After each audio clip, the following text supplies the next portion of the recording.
चलो बच्चों, हमने पिछले वीडियो में 1.2 का कंप्लीट कर लिया था। ठीक है, उम्मीद करते हैं अच्छी तरह समझ में आ गया होगा।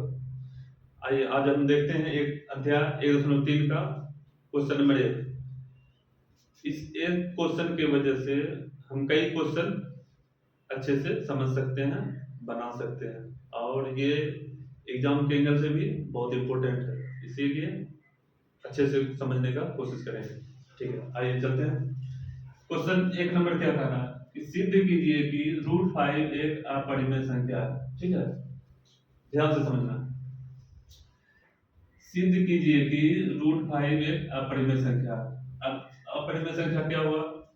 ठीक है, अपरिमेय संख्या ऐसा जो p/q के रूप में हम नहीं लिख सकते हैं, उसी को बोलते हैं p/q के रूप में हम नहीं लिख सकते हैं। और इसी का उल्टा क्या होता है? परिमेय संख्या। क्या होता है? परिमेय संख्या, जिसको हम p/q के रूप में लिख सकते हैं। ठीक है,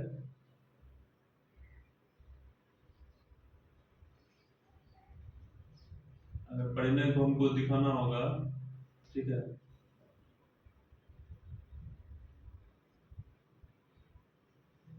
तो जिसको हम p/q के रूप में दिखा सकते हैं उसको क्या बोलेंगे? परिमेय संख्या बोलेंगे। ठीक है, अब आइए इसमें एक बात समझने की बात है। जैसे हर माँ बाप अपने बच्चे को क्या कहता है? पढ़ो पढ़ो पढ़ो, पढ़ोगे तो अच्छा नंबर आएगा, तो अच्छी नौकरी मिलेगी, तो अच्छी जिंदगी कटेगी। तो बच्चा क्या होता है? मानने के लिए तैयार नहीं होता है।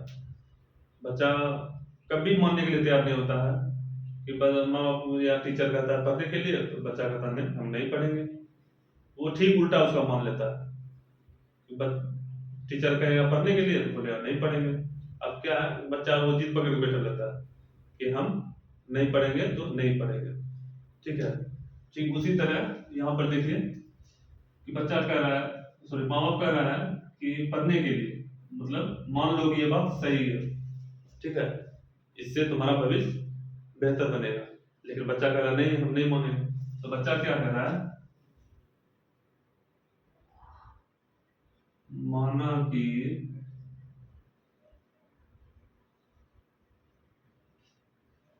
√5 एक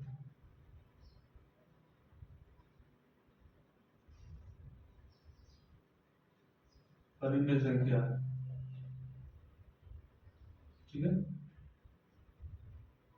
बच्चा क्या, ठीक उसका उल्टा मान लेता है। माँ बाप बोलता है, टीचर कहता है पढ़ने के लिए, तो बच्चा कहता है हम नहीं पढ़ेंगे, हम ठीक उसका उल्टा मानेंगे।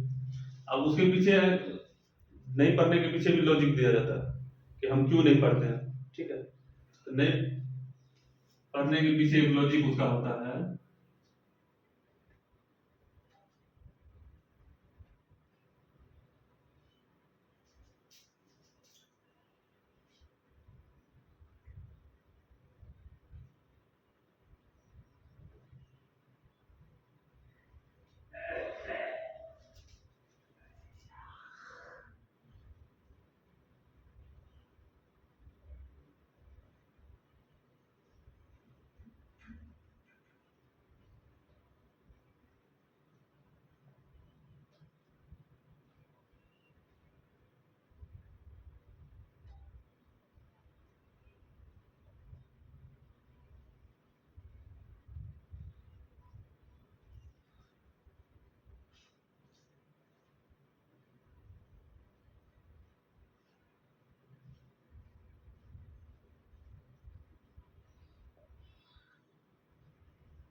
ठीक है, बच्चा क्या कर रहा है, उसके पीछे लॉजिक देता है कि भाई √5 बराबर a/b, जहाँ a और b, मतलब एक बारे में कहना चाह रहा है बच्चा कि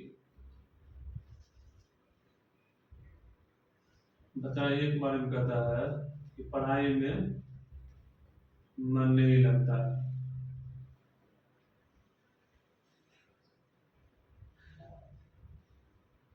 ठीक है, अब बी के बारे में कह रहा है बच्चा,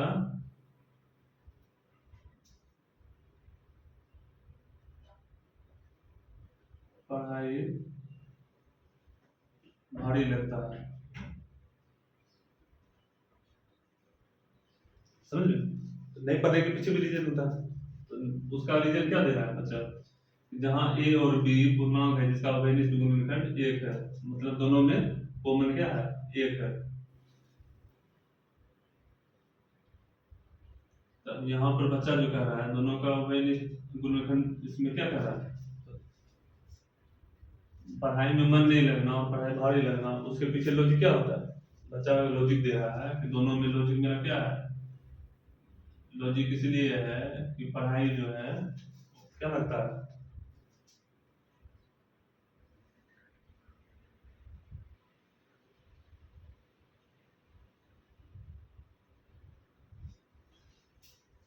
दोनों में कॉमन बात क्या है, यही है ना कि पढ़ाई में मन नहीं लगना या पढ़ाई भारी लगना, उसमें दोनों को मन क्या बात होता है, बच्चा मेहनत नहीं करता। ठीक है, अब ये जो B equal to no zero है, बी मतलब क्या, पढ़ाई भारी लगता है। ठीक है, पढ़ाई भारी लगता है, तो ऐसा भी बात तो नहीं ना कि पढ़ाई हल्का है। ठीक है, मतलब कुछ नहीं है तो जीरो के बराबर, तो ये बात भी सही नहीं है। पढ़ाई भारी लगता है तो ऐसा नहीं है कि पढ़ाई कुछ नहीं है मतलब शून्य है, तो ये बात भी सही है कि पढ़ाई नॉट इक्वल टू कुछ भी। बात समझ में, पढ़ाई भारी लगता है, फिर से समझ, तो ऐसा तो नहीं है कि पढ़ाई हल्का है, ऐसा तो हम नहीं कर सकते यानी कुछ नहीं है, हाँ? पढ़ाई जो है वो कुछ नहीं है, ऐसा भी बात नहीं है, तो पढ़ाई हल्का भी नहीं है। ठीक है, तो वो तो लॉजिक दे दिया। अब इसके बाद क्या है, इसके बाद अब बच्चा जो मान लिया है कि वो जिद पकड़ बैठा हुआ है कि हम नहीं पढ़ेंगे तो नहीं पढ़ेंगे। ठीक है, अब उसके मन में ये चल रहा है कि हम नहीं पढ़ने से क्या होता है, तो इसको हम आगे बढ़ते हैं। ठीक है, इसमें आगे बढ़ने वाला देखते हैं कि बच्चा का बात सही है या माँ बाप या टीचर जो कह रहा है वो उसका बात सही है। ठीक है, यहाँ तो दो अलग अलग बात हो गया, माँ बाप कह रहा है कि भाई ये बात मान लो, या टीचर भी कह रहा है तो ये मान लो, बच्चा कह रहा है नहीं हम नहीं मानेंगे, नहीं मानेंगे तो नहीं मानेंगे, जिद पकड़ के बैठा हो। अब बच्चा का ही बात चलता है ना, तो बच्चा के बात के हिसाब से अब हम आगे बढ़ते हैं, बच्चा क्या क्या करना चाह रहा है। ठीक है, लॉजिक तो दे दिया कि हमको पढ़ने में मन नहीं लगता है, हमको पढ़ाई भारी लगता है, और दोनों में कॉमन बात क्या है, टीचर या जो है गार्जियन क्या समझ रहा है, दोनों में कॉमन बात यही है कि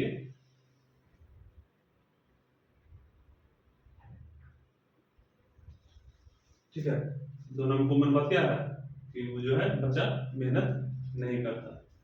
ठीक है, अब आइए चलते हैं इसको बच्चे के हिसाब से हम पढ़ते हैं आगे।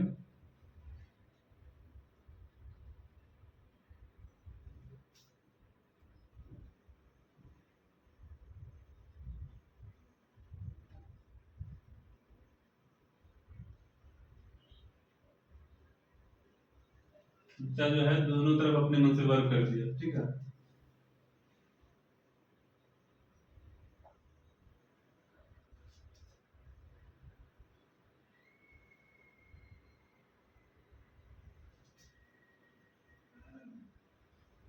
अब बच्चा अपने आप को ये बात तो साबित करना चाह रहा है कि भाई ये जो हम कर रहे हैं कि हम नहीं पढ़ेंगे ये बात सही है।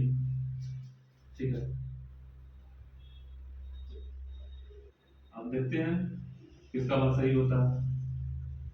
ठीक है, अब यहाँ देखिए, नीचे में कुछ नहीं तो एक है, ये क्या हो जाएगा, क्रॉस मल्टीप्लाई हो जाएगा। ठीक है, तो इसको हम समझाने के लिए लिखे थे। ठीक, यहाँ तो बराबर है। ठीक है, क्रॉस मल्टीप्लाई करके क्या होगा, ये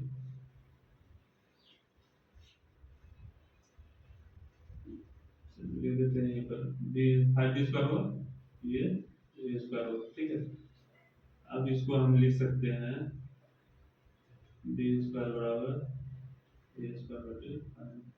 ठीक है, मतलब इसको एक समीकरण एक मान लेता है। ठीक है, अच्छा कहता है हम इसको समीकरण एक मान लेते हैं। अब इस ए स्क्वायर बाय 5 के बारे में समझते हैं। ये किसका मान है? बी स्क्वायर का मान है। ए स्क्वायर जो 5 है, ए स्क्वायर बटे 5, ये किसका मान है? बी स्क्वायर का मान। यानी यहाँ पर जो भी आएगा ये किसका मान आएगा? बी स्क्वायर का। अगर देखो ए स्क्वायर बाय 5 है तो क्या ए स्क्वायर को ए गुना ए लिख सकते हैं? लिख सकते हैं ना। अब तो ये 5 जो है ए स्क्वायर में भाग लग रहा है ना, भाग लग रहा है। अब जब ये भाग लग रहा है इसमें तो क्या 5 ए से भी भाग लगेगा? 5 से ए में भाग लगेगा? हाँ लगेगा। क्यों? क्योंकि 5 से ए स्क्वायर जो है ये पूरा पूरा कट रहा है, ठीक है। ये इसका नीचे आने का मतलब ही यही हुआ कि ये जो है 5 से ए स्क्वायर पूरा पूरा भाग लग रहा है। तो यहाँ पर गौर करने वाली बात ये है कि जब ए स्क्वायर में ये पूरे पूरे भाग लगेगा तो क्या ए में भी भाग नहीं लगेगा? इसको अब संख्या में समझाते हैं। ऐसा संख्या मानो जैसे ए स्क्वायर का मान मान लो 100 है, ठीक है, जो कि 5 से भाग लग रहा है, यही हुआ ना। ए स्क्वायर का मान 100 हो सकता है ना, क्योंकि इसको हम तोड़ेंगे तो 10 गुने 10 आएगा, आएगा ना, ऐसा है ना, ए गुना ए 10 गुना 10। तो ये ए स्क्वायर का मान हुआ, ठीक है। तो ये कट जा रहा, तो क्या इस ए का जो मान है, क्या ए का मान इसमें नहीं कटेगा? कटेगा कि नहीं?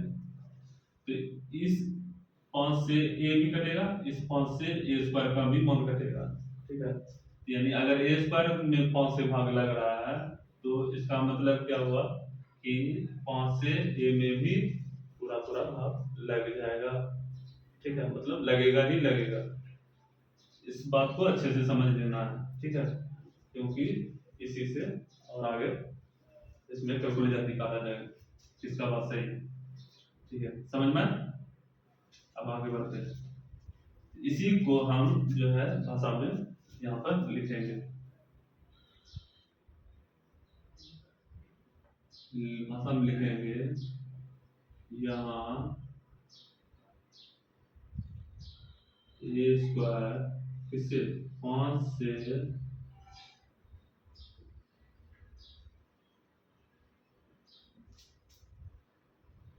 पूर्ण रूप से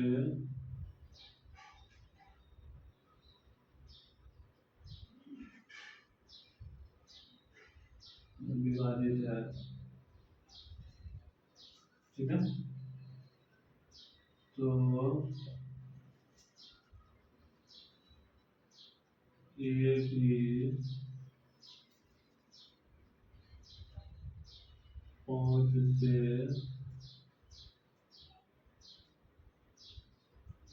अवश्य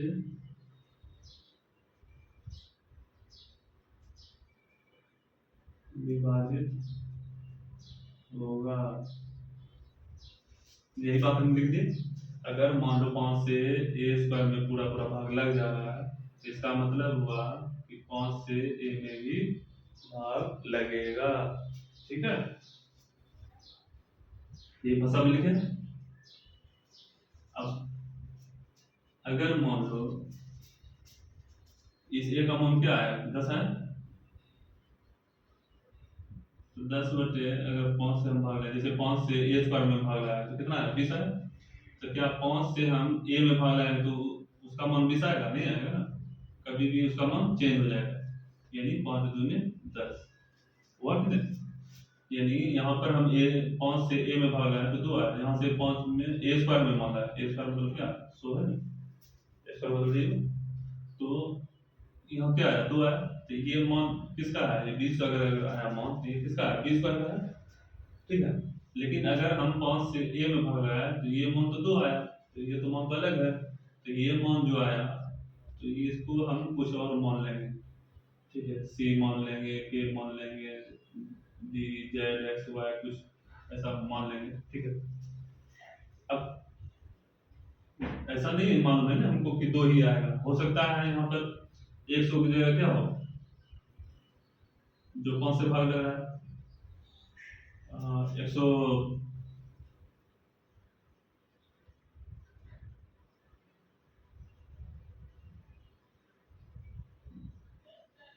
100 जो मान लो 400 ही है, ठीक है, ये ए स्क्वायर का मान है, ठीक है। अब हम इसको ए गुना ए लिख सकते हैं, लिख सकते हैं ना, ये ए स्क्वायर का मान, ठीक है, ये ए स्क्वायर का मान है, तो इस ए स्क्वायर को ए गुना ए लिख सकते हैं, जैसे 5 है, तो अब हम इसको अगर हम काटेंगे ए में क्या आएगा, 4 आएगा, मतलब ए बटे आई में अगर 5 से हम इसको काटेंगे क्या 4 आएगा ना, तो हो सकता है 2 होगा, 4 होगा और कुछ होगा इस तरह का, ठीक है। अब कुछ बच्चे को मन में आ रहा होगा क्या हम इस जगह कुछ और रख सकते हैं, जैसे कि मान लो ए स्क्वायर की जगह हम मान लिए क्या बोलते हैं, हम 12 मान लिए, 12/5, ठीक है।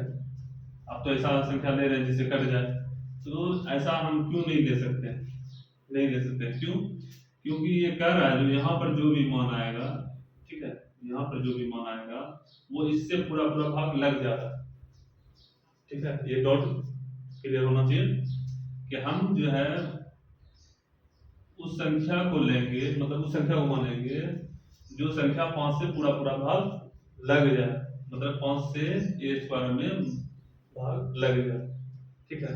इसीलिए हम 100 इस तरह का 400 या 20 5 से जैसे मतलब भाग लग रहा है, ठीक है, इस तरह का हम मान करके चलेंगे, ठीक है।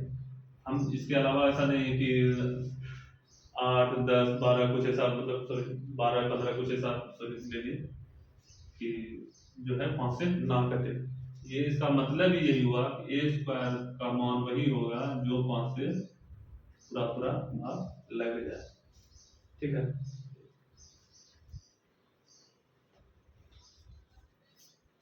अब देखो ये तो 5 से ए स्क्वायर भाग लग रहा है तो बी स्क्वायर मान है, अब हम अगर 5 से ए में भाग लगाएंगे,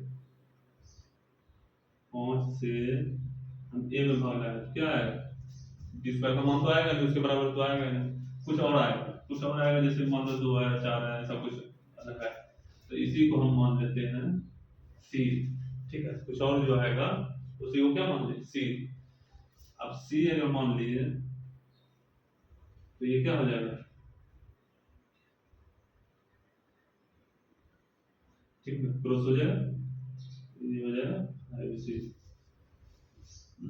अब देखो ये ए जो है यहाँ पर भी है ना, ठीक, इसको ए को यहाँ पर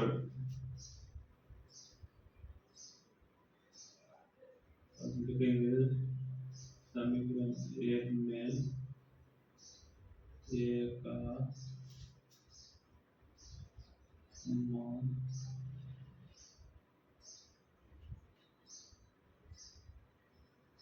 रखने पर, ठीक है, समीकरण 1 में मान रखेंगे क्या आएगा 5c का होल स्क्वायर बटे 5 सी स्क्वायर बराबर क्या होगा 25 सी स्क्वायर बटे 5, तो ये 5 और 25 के सी कितना बना 5 बना। अब देखो यहाँ बी स्क्वायर बराबर क्या 5c स्क्वायर, हम इसको 5c स्क्वायर 5 किसमें गुना में है, तो ये नीचे आएगा तो कहाँ जाएगा भाग में जाएगा, ठीक है, तो ये क्या हो जाएगा बी स्क्वायर बाय 5 बराबर सी स्क्वायर, ठीक है। अब देखो सी स्क्वायर का मान क्या है बी स्क्वायर बाय 5, हमने यहाँ पर जो भी मान होगा वो किसके बराबर होगा सी के बराबर होगा, ठीक है। हम थोड़ा सा इसको मिटा दे रहे हैं,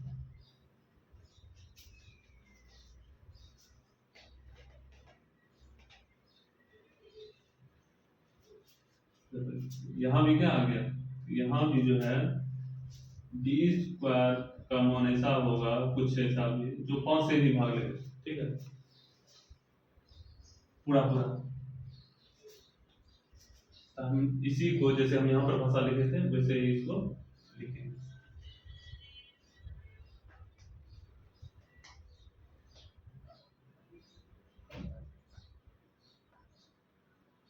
यहाँ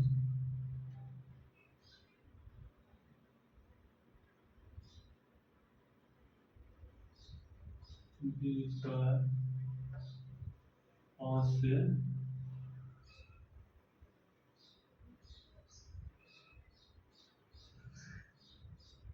पूर्ण रूप से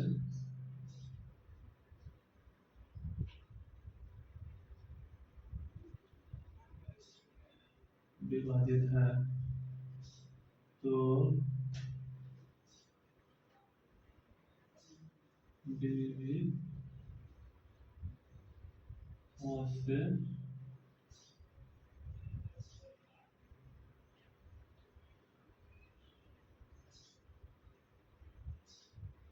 अवश्य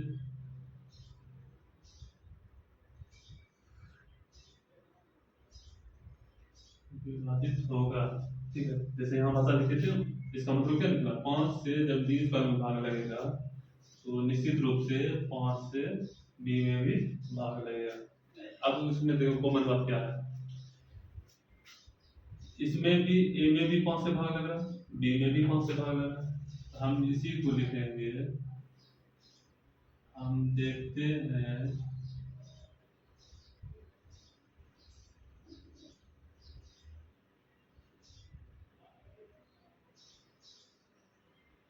ए और बी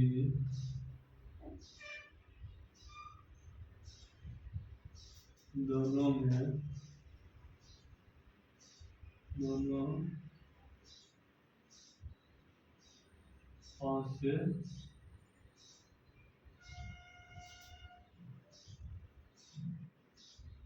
विभाजित है। हम देखते हैं कि ए और बी दोनों 5 से विभाजित है, परंतु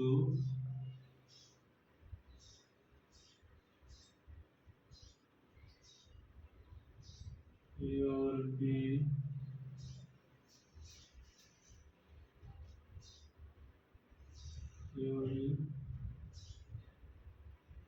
दोनों का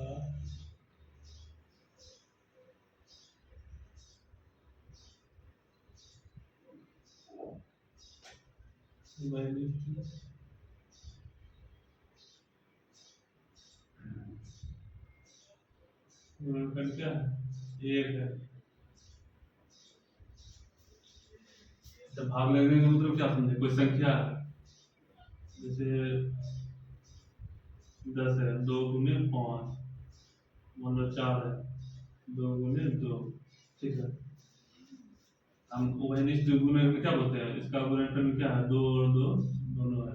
ठीक है, लेकिन हम तो पहले क्या माने थे, जब बच्चा कर रहा था उसके हिसाब से कि भाई वो ऐसा संख्या है जैसे 2 और 3 है, कि इसमें उभयनिष्ठ गुणनखंड जो है वो सिर्फ और सिर्फ एक ही है। ठीक है,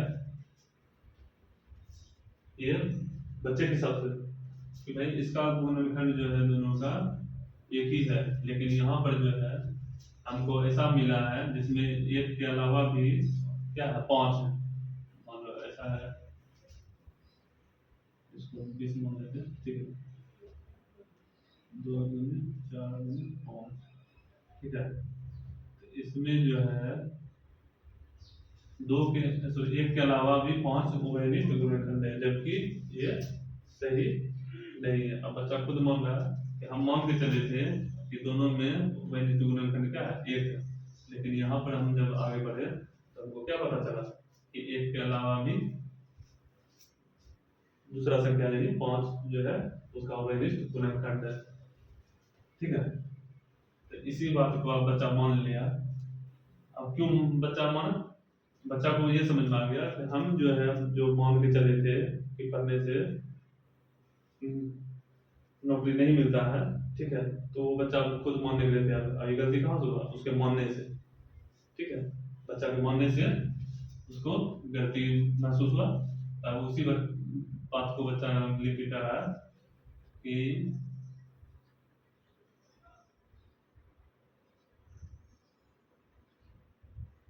यह विरोधाभास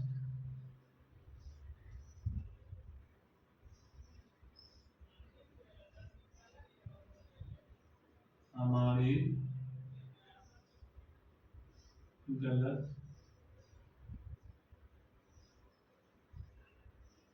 कल्पना के कारण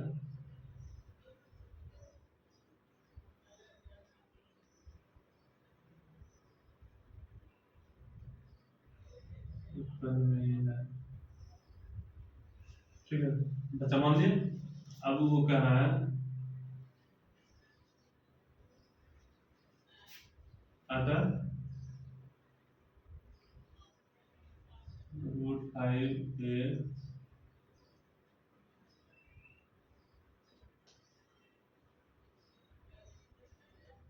अपरिमेय संख्या है।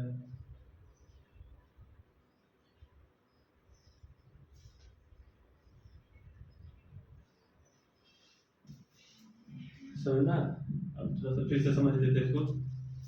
माँ बाप जैसे कह रहा है, गुरु जी कह रहा है कि भैया इसको मान लो कि √5 एक अपरिमेय संख्या, मतलब पढ़ने से नौकरी मिलता है। ठीक है, एक बच्चा कह रहा है कि नहीं हम नहीं मानेंगे, हम नहीं पढ़ेंगे। ठीक है, ठीक उसका उल्टा मान रहा है। ठीक है, बच्चे के साथ क्या होंगे, √5 एक परिमेय संख्या है, यानी माँ बाप कह रहा पढ़ने के लिए, तो बच्चा उल्टा कह रहा है हम नहीं पढ़ेंगे। ठीक है, वो मान ले। अब मानने के बाद वो बच्चा रीजन दे रहा है कि भाई जो है हम इसलिए इसको नहीं मानते हैं क्योंकि ए और बी जो है यहाँ पर क्या है, इसका उभयनिष्ठ गुणनखंड 1 है। यानी कि ए मतलब जहाँ पढ़ने में मन नहीं लग रहा, बी पढ़ाई भारी लगता है। ठीक है, लेकिन दोनों में कॉमन बात क्या मालूम हुआ, कॉमन बात यही है कि बच्चा मेहनत नहीं कर रहा या करना नहीं चाह रहा। ठीक है, दोनों के पीछे लॉजिक क्या है, बच्चा मेहनत नहीं कर रहा। ठीक है, और ऐसा भी बात नहीं है कि पढ़ाई हल्का, बताए थे ना लिखे, ऐसा भी बात नहीं है कि पढ़ाई हल्का। ठीक है, तो ये बात वो भी बता दिया, पढ़ाई हल्का नहीं है। ठीक है, अब बच्चा आगे जो है उसको इस तरह से सॉल्व करता है कि दोनों तरफ वर्ग करता है, वर्ग करने के बाद इसको क्रॉस मल्टीप्लाई करता है, मल्टीप्लाई करने के बाद जो है ये a स्क्वायर बाय 5 आ जाता है। ठीक है, तो इस a स्क्वायर बाय 5 के पीछे वो लॉजिक देता है कि भैया ये देखो कि 5 जो है वो a स्क्वायर में भाग लग जा रहा है। ठीक है, वो तो लग जा रहा है। तो अब जब a स्क्वायर में भाग लगेगा तो क्या 5 a में भी भाग लगेगा, तो लगेगा। तो उसके पीछे वो लॉजिक देता है कि हाँ जब a स्क्वायर में भाग लगेगा तो इसका मतलब है a में भी भाग लगेगा। ठीक है, इसी बात को भाषा में लिख करके वो समझाते हैं कि देखो यहाँ जो है a स्क्वायर 5 से पूर्ण रूप से विभाजित है, तो a भी 5 से अवश्य विभाजित होगा। ठीक है, वो लिख के बता दिए। अब जो है अगर 5 a से सॉरी a 5 से अगर विभाजित है, 5 से a विभाजित है तो उसका मान चेंज होगा ही। ठीक है, तो चेंज होगा तो उसको कुछ मान लेते हैं, कुछ ऐसा कुछ नया मान लेंगे। तो नया में क्या है, c मान, यहाँ पे लिख देंगे c मान। ठीक है, अब इसको फिर क्रॉस मल्टीप्लाई करके a का मान निकाल लिया। a का मान निकालने के बाद उसको 1 में रख दिया, 1 में रखने के बाद उसको फिर सॉल्व किया, सॉल्व करने के बाद फिर नया आ गया b square by 5, b square by 5 बराबर क्या हो गया, c स्क्वायर बाय। ठीक है, यहाँ पर भी फिर बच्चा देख रहा है कि b स्क्वायर में 5 से पूर्ण रूप से विभाजित हो रहा है। अगर विभाजित हो रहा है b स्क्वायर तो इसका मतलब है कि b भी 5 से अवश्य विभाजित होगा। ठीक है, यहाँ भी बच्चा समझा दिया।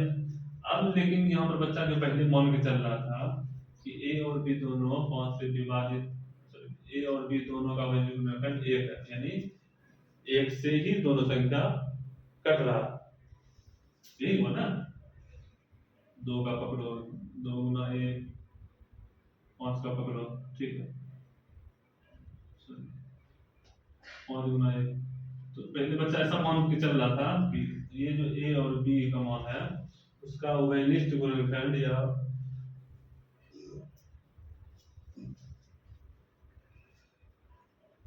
दोनों में कॉमन क्या है, एक ही। लेकिन हल करने के बाद उसको पता चल रहा है कि नहीं इसके अलावा भी कुछ और है। ठीक है, इसके अलावा भी ऐसा है कि यहाँ पर 5 जो है ना कॉमन आ रहा है। ठीक है, ये तो गलत हो गया, ये तो बच्चा यही तक मान के चला था कि एक ही होगा। तो वो जो बच्चा खुद माना कि भाई ये था और अब 5 भी इसमें दिख रहा है, इसका मतलब कि ये बात तो गलत हो गई। तो बच्चा फिर अब मानने के लिए तैयार हो गया कि भाई ये बात तो गलत हो गया मेरा मानना, तो उसी को वो भाषा में क्या लिख के बता रहा है, यह विरोधाभास हमारी गलत कल्पना के कारण उत्पन्न हुई, मान ली। तो अब अंतिम रूप में क्या है, जैसे माँ बाप या टीचर कह रहा था, यही शब्द है कि पढ़ने से नौकरी मिलती है। ठीक, उम्मीद करते हैं कि जितना हम समझा सकते थे कोशिश करें ज़्यादा से ज़्यादा समझाने के लिए। तो उम्मीद करते हैं आप लोग को समझ में आ गया होगा। तो अगर कुछ कमी रह गया तो कमेंट बॉक्स में बताइएगा, तो कोशिश करेंगे कि फिर से इसे अच्छा से समझाने के। लेकिन अगर समझ में आ गया, इसको कम से कम 5 से 10 बार इसको प्रैक्टिस करना है, रिवीजन करना है, और इसी क्वेश्चन, एक क्वेश्चन के आधार पर आपको अगला क्वेश्चन, कई क्वेश्चन जो है वो आसानी से बन जाएगा। ठीक है, तो आज तक के लिए इतना है।